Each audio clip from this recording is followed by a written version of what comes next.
After 1,000 sunrises on Mars, here's where NASA's Perseverance rover is exploring now. A river environment, billions of years old, that tells a dynamic story of the forces that shaped it. Let's take a tour of this area and see where we'll send the rover next.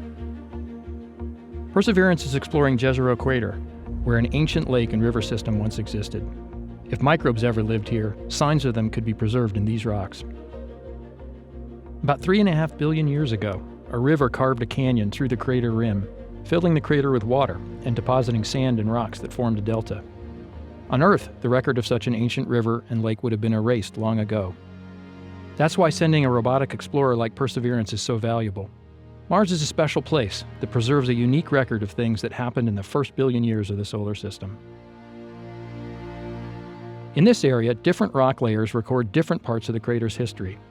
The flat, light-colored rocks were deposited on the banks of a river flowing slowly across the landscape. The boulders in the distance were deposited later in what was likely a raging torrent. And if this peculiar outcrop caught your attention, it did ours as well. It doesn't look like sediment at all. Perhaps it's a remnant of a lava flow, now mostly eroded away. Lab equipment on Earth can accurately measure when a volcanic rock was formed, so if we can return a sample of this lava to Earth in the future, we may know when and for how long water flowed into Jezero. From here, Perseverance will continue west. In the distance, you can trace the tops of the natural levees that formed at the near and far banks of the river.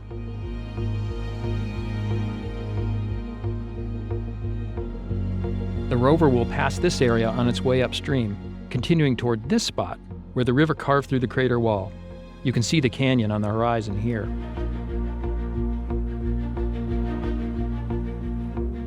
From there, Perseverance will be well positioned to head south and ascend this natural ramp that leads up and out of the crater. We're lucky to have a route the rover can safely drive up the rim right where we need it. Starting the climb would mark a new and exciting phase of the mission, exploring rocks far older than those in Jezero and produced in an entirely different way. One tempting target are these light-colored rocks partway up the rim. They may have interacted with hot water in a hydrothermal environment, another exciting place to hunt for evidence of past life. Since finishing its study of the crater floor, Perseverance has been climbing the delta and piecing together the history of this once watery environment. We've come a long way in nearly 3 years of exploring and collecting samples, but there's still so much more to investigate. Follow the journey at mars.nasa.gov/perseverance.